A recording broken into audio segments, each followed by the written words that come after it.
Bonjour les amis. Les opérations extérieures françaises depuis 50 ans, depuis même un peu plus. Bah, pour faire simple, c'est plus une histoire de ressources, c'est plus une histoire d'intérêt, c'est plus pour aller gratter. Pire, maintenant on perd. Alors on va pas parler. Je vous ai mis une petite vidéo sur Barkhane, c'était un préambule, hein, c'était une mise en bouche. On va parler uniquement des opérations militaires. Elles ont diverses natures, hein, mais bon, elles ont toutes le même but. On va éviter de parler des opérations humanitaires, douanières, des opérations de type harpie en Guyane, des opérations de surveillance des migrants en Méditerranée, tout ça, même si ça relève de l'armée pour partie, non, même en totalité, ça ne nous concerne pas, ça ne concerne pas le sujet. Ici, on va parler des opérations françaises qui,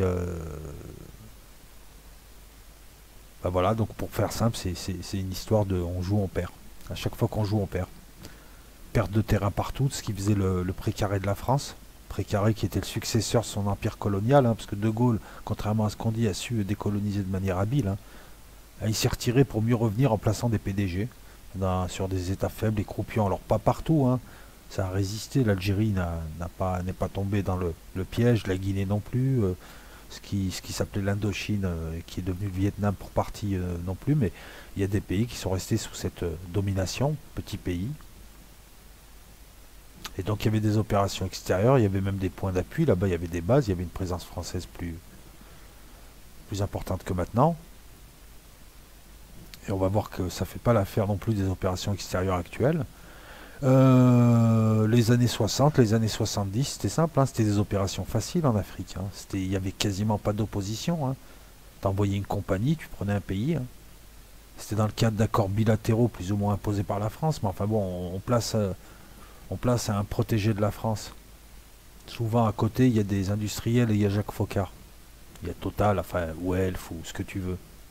Ce type-là, bah, de toute façon c'est simple, hein, il est illégitime, donc à un moment donné il risque de tomber, donc autant mettre une base de l'armée française, un camp, ce qui est donné dans Sénégal, Côte d'Ivoire.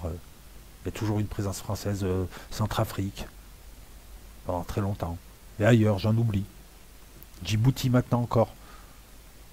C'est encore ces opérations extérieures, elles étaient pas très jolies. Il y a eu des coups d'État au Gabon. On a imposé des présidents.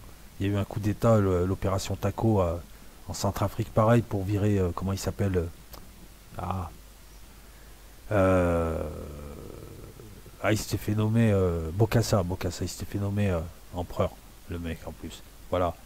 Il y a eu des interventions, mais bon, on est d'accord, nous, on est là pour faire de l'analyse, on n'est pas là pour dire c'est bien, c'est pas bien, les relations internationales, c'est pourri, tout le monde essaye de gratter, les plus forts essayent de gratter sur les plus faibles.